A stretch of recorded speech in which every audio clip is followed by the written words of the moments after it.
Hi, everyone. Thanks so much for joining us today. Sorry about the slight delay. I am Susan Demas, the executive editor here at Lincoln Square, and welcome to First Draft. That's where I talk with journalists and authors about their important work and the stories behind them. Today, I am joined by Sean Kitchen. He's the political correspondent for the Keystone, which is the Pennsylvania outlet for Courier Newsroom. He also previously worked as a writer and researcher for Pennsylvania Spotlight. Welcome, Sean. Thank you for having me. I'm really excited to be here today. Great.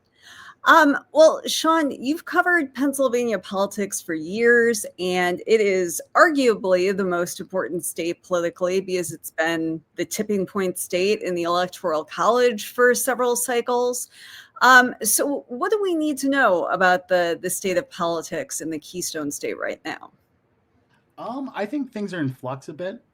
We have a really strong election this past earlier this month. Democrats did really well in counties all across the Commonwealth here in Pennsylvania. Counties that went for Donald Trump in 2024 went Democrat in 2025. Some of these counties, for example, you have Bucks County, which is a collar county in Philadelphia. They went Democrats went 9 for 9 in all countywide races in Bucks Wow. County, and that includes winning the um, sheriff's office and the district attorney's office for the first time in decades out there. I'm pretty sure the attorney general's office is the first time they're holding that since the Civil War. Wow. Yeah, I know that kind of the marquee race a couple weeks ago was the Supreme Court races. You had 3 Democratic members of the court that were up for re-election. They all won. And this was like an unusually expensive election where billionaire Jeffrey Yass just poured in millions. And I think I saw upwards of like $15 to $20 million was spent. So can you talk with us about those elections? And also, it seems to me like there's probably an implication beyond Pennsylvania because we saw just an explosion of election lawsuits after the 2020 election that Donald Trump lost. And so, what kind of implications could this be for like after the 2028 presidential election, for instance? Yeah, so in Pennsylvania, we have a weird system when it comes to electing our judges. We're one of a handful of states where when you elect a judge on a statewide seat, Supreme Court, Commonwealth Court, or Superior Court, you have a 10-year term. And then after that 10-year term, those judges face a nonpartisan yes or no retention vote in order to serve another 10-year term. So if voters agree with what those justices were doing, they just go back into the ballot box, hit yes or no. And those have been normally pretty apolitical affairs in Pennsylvania over the decades. A justice has never lost retention. I think only one has done that. And that was due to blatant corruption back in the early 2000s. But these judicial elections, especially when it comes to retention, are apolitical. And what Jeffrey Yass and other billionaires in across Pennsylvania tried to do this year was prop up a vote no campaign in order to pick the 3 Democratic Supreme Court justices off the seat. And what that would have done was pretty much deadlock the court in a 2-2 tie until 2027. Okay. Um, But now it's still 5-2, right? Correct. It's 5-2. And this will pretty much give Democrats a control of the court for another decade. So when it comes to, you mentioned the election lawsuits and protecting voting rights. This court, with Democrats on there, have been really good with that. But another thing that the Supreme Court justices handle that people don't really realize that much is the redistricting process for the House and Senate. So in 2030, 2031, after the census is done, they will redraw the maps.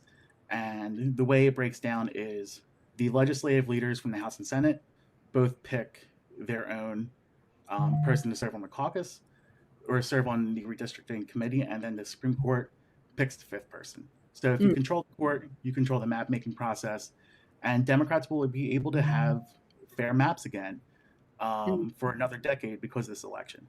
Okay. Um, when I started covering politics here in Pennsylvania, uh, when winning the Supreme Court of seats 10 years ago was such a big deal because the Pennsylvania legislature was extremely gerrymandered to where you have a 50-50 state between Republicans and Democrats, but Republicans held almost two-third majorities Mm. in both because of the gerrymandering. And right now, Pennsylvania has divided government, correct? You've got a Democratic governor, Josh Shapiro, and then the legislature is split. Correct. We have a Democratic House and then a Republican Senate. Got it. So, and I want to come back to that because obviously Josh Shapiro is one of those names that, we started hearing a lot about during the 2024 cycle. He's been mentioned for 2028. But I think in terms of Pennsylvania politics, the person that most people are really focused on is Senator John Fetterman, your junior senator. And so he won a really competitive open seat in 2022, was endorsed by Bernie Sanders, and that definitely seemed to help him win a primary against Connor Lamb, who was considered to be the more moderate candidate. But now that he's been in office, we've seen a different John Fetterman. If he has become, it looks like, much more conservative. He's been like vocally pro-Israel. He's praised Trump more than most Democrats have. And then obviously last week he was part of that Gang of Eight that ended the government shutdown. So I figure you are a really good person to ask, what in the world is going on with John Fetterman? So the easiest way I think, distill this down before we get into it is you think of the old George Carlin skit. I'm part of the club and you ain't in it. Mm-hmm. That's pretty much where Fetterman is at right now. I will say even going back to 2018 and 2019, there were issues with Fetterman when he was the lieutenant governor. Mm. And he was a Bernie supporter at first in 2018. I'm not really sure if Sanders supported him in 2022, if he sought Sanders' endorsement, because by that point he was already doing somewhat of a heel turn against the progressive base. Mm. I mean, there are issues in Pennsylvania, things I've covered, where there's like good government groups, anti-corruption organizations. They were protesting outside of Governor Wolf's office at the time, or a house at the time in York County. Mm-hmm. And Fetterman was chastising these groups for protesting out in front of someone's house because he doesn't believe that that's a good way to protest. So, like, there's been rumblings of this type of stuff with Mm. Fetterman while he was even in the legislature here in Pennsylvania that I think people are now getting able to see here on a regular basis. Um, yeah, there's just a lot of issues. And he is definitely a lightning rod for attention. I know from the past year, even going to the different rallies after the first time, um, the shutdown back in March that was averted, going to the town halls and going to the different rallies during that time, I think one of the most questions I got from people was, "What's up with John Fetterman?" Mm. So he has gone from aggravating your progressive left wing base to really like getting everyone in the Democratic coalition upset with him. And we're Mm. talking about people who are normie Democrats, suburban wine moms. Like he is managing to upset the whole base. Yeah.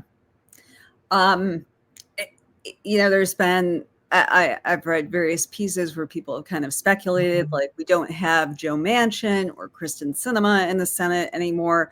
Those people that buck the party and they get, an outsized amount of attention. And Fetterman seems to have kind of stepped into that role, and kind of relished it. And I know you just had a piece that, there are progressives that are trying to organize a 2028 primary challenger. How real do you think that is? Oh, I think he's definitely getting primaried in 2028. If he chooses, there are a few ways I could see this happening with Fetterman. Either he runs for president and runs a vanity campaign for president, which people have speculated he'll do. So he doesn't run for re-election here in Pennsylvania. He either runs for re-election and has a primary challenger, or he just doesn't run for reelection at all in 28. But I will say I am confident in saying that there will be a primary in the Pennsylvania Senate in 2028.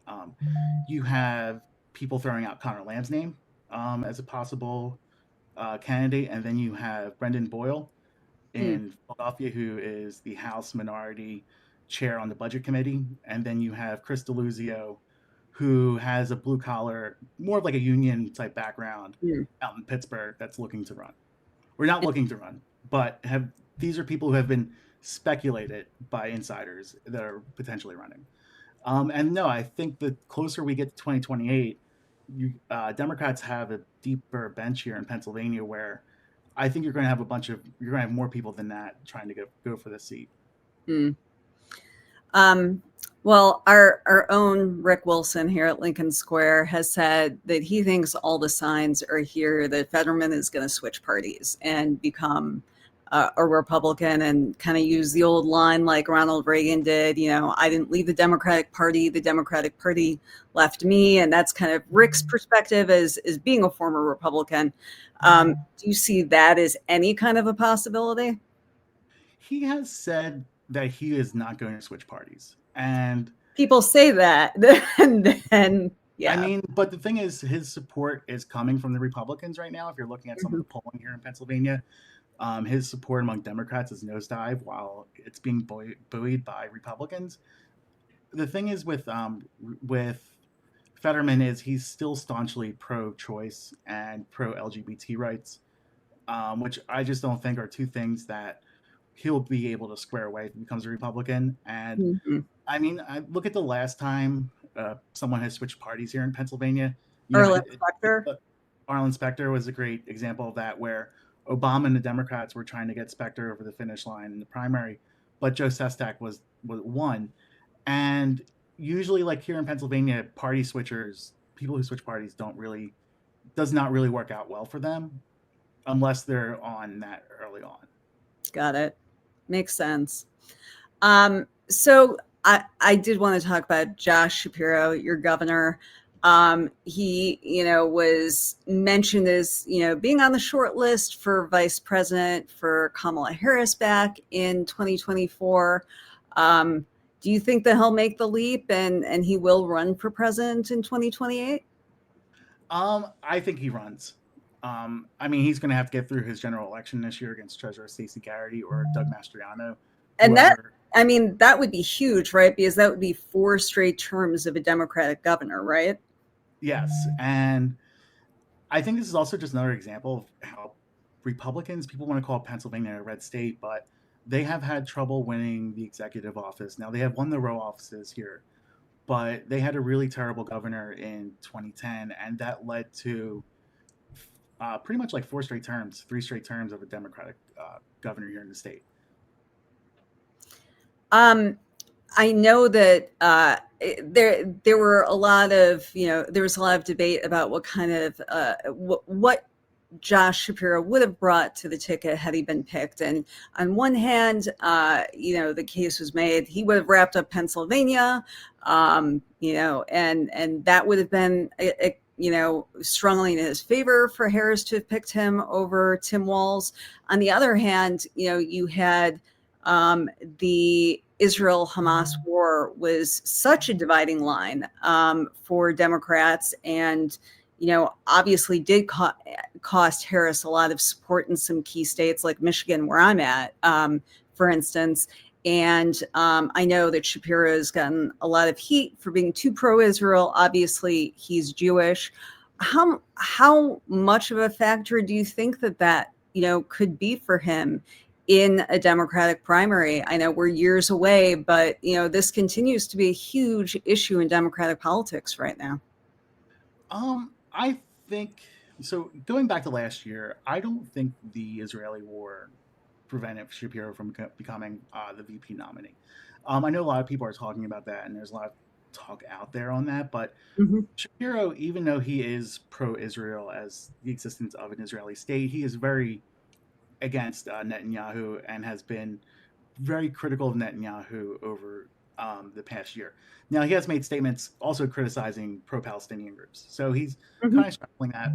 But he has gone after Netanyahu in a way, and I do think this is going to be an issue for the Democratic Party in general. I think some of the bigger debates around Shapiro, in my opinion, running in a few years, is going to be around the abundance, affordability, or like the populist platforms, right? I think that might have more of an influence than the Israeli war in a couple of years. Um, Interesting. Shapiro is really big on pushing permitting reforms, speeding up different aspects of government, and streamlining things. And Is he that specifically for housing or just across the um, board? across the board, especially when it comes to environmental permits and getting different projects streamlined, he's been really big on that. I think one of the biggest examples of that was the rebuilding of I-95. Um, Yeah. I'm born and raised in Philly. I'm wearing my Eagles stuff right now, and I will say every time I drive on I-95 in Northeast Philadelphia, going through that part of the interstate that collapsed and burned down, it's amazing how fast that got up. Yeah. Because I was in Philly for a Biden event after the collapse, and the traffic in that part of the city was just completely deadlocked Mhm. while it was built. So just doing like that type of stuff is one of the things that he's been able to do Yeah. earlier throughout his first term in office. Yeah, it really is striking. And here I think I've heard Michigan, Wisconsin, Pennsylvania being lumped into the upper Midwest, which you being from Philly, I'm sure you might take some umbrage with, being more on the East Coast. But our roads are terrible, our winters are terrible. And to be able to get a major interstate like that, back and running, I'm sure was huge in terms of people's quality of life, commerce, everything. Oh, absolutely. I mean, it was stunning that he got that up and that 95 was up and running within 2 weeks after it collapsed. I mean, it's still amazing that it happened, but I mean, also the way that they were able to rebuild it, not just going through traditional methods, but looking into different alternatives. One of the things that like they sped through was this like glass composite that Mm. helped distribute the weight of the cars. So instead of like having to pour concrete and wait for all that stuff, they were able to make a pretty much a bridge out of broken beer bottles and glass bottles, Wow. using glass composite recycling material, and had that up and running within a couple weeks. Um, I actually had a conversation with Biden's former press secretary, Karine Jean-Pierre, this week.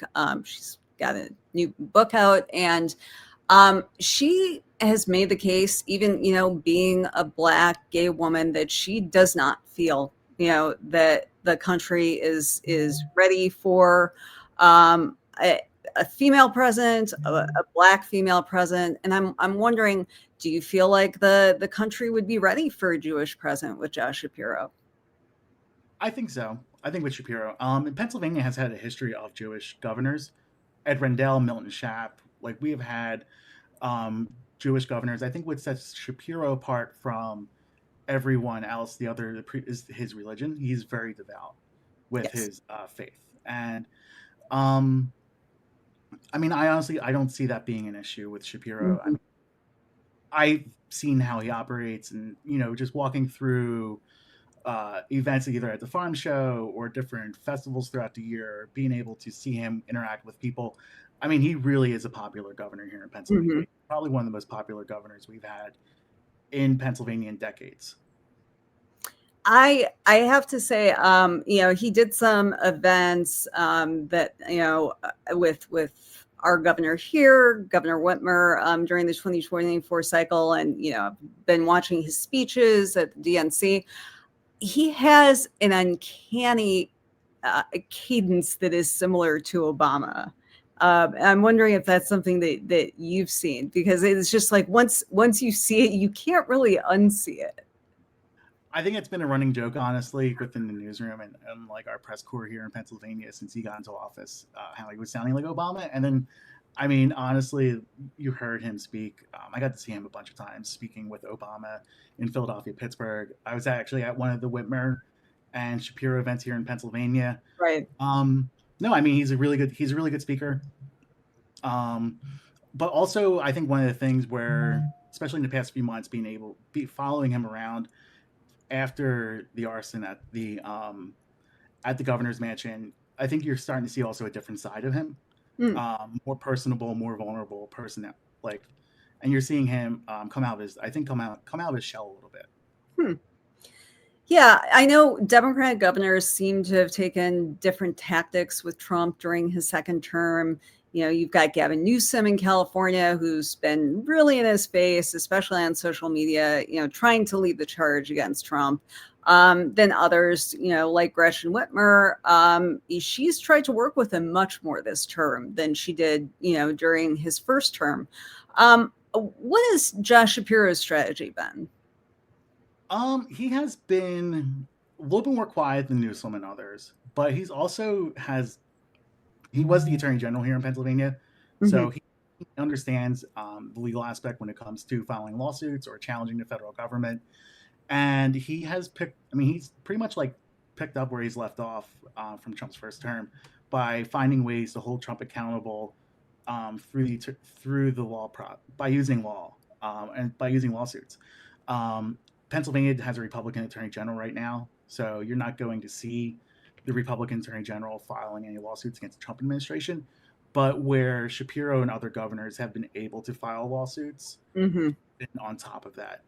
I will say within the past couple of weeks, he has been getting more, like I would say, like in your face or outspoken with the Trump administration. I think As his last poll numbers have been sliding? what's that?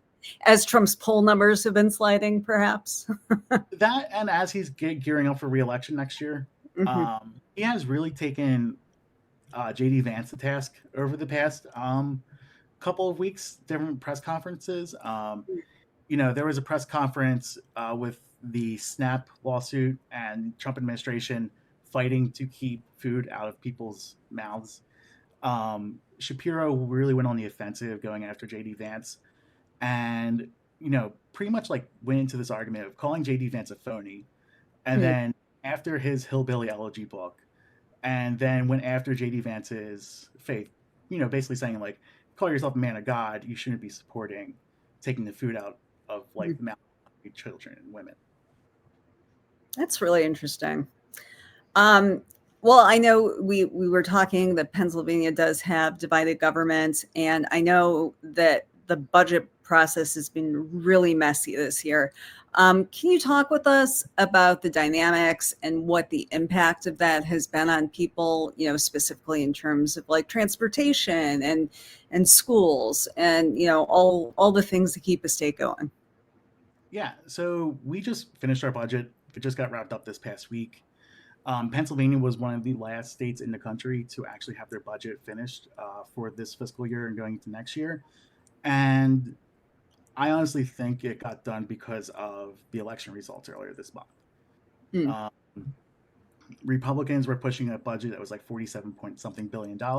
They wanted a flat budget from last year. Shapiro okay. was able to get a budget for over $50 billion and created some new programs out of it. Um, but because of this prolonged budget stalemate and the government shutdown, you had county offices, school districts, and other nonprofits taking out loans Wow. just to keep themselves going or Right. keeping different programs going, waiting for the state to get done. So now Right. these, Because like a lot of schools, their fiscal year starts in the summer. So, yep, they're just waiting on the state, and that it's really hard to keep things going. there were school districts talking about threatening to close down permanently because of the funding. Um, I think they missed over $5 billion in payments to school districts. So Wow. that really forced our school districts to make some choices.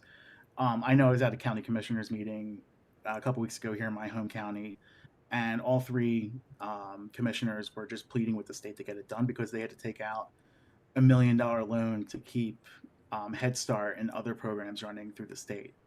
Hmm.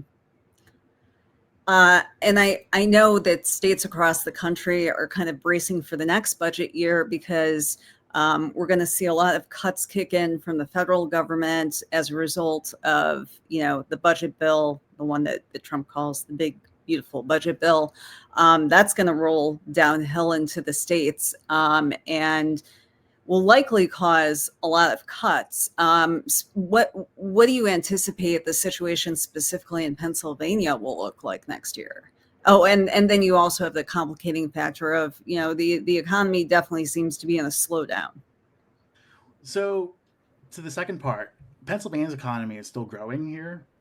It's one of the only states that's growing in the Northeast. Got it. But with the budget cuts, I think it's a little too early to determine what's going to happen with our budget cuts. Like, we just finished our budget last week, and the first week of February is going to be when Shapiro announces his next budget. But because of the big, beautiful bill and Trump's budget, you're going to have different offices like Department of Human Services and that have to administer Medicaid and SNAP benefits.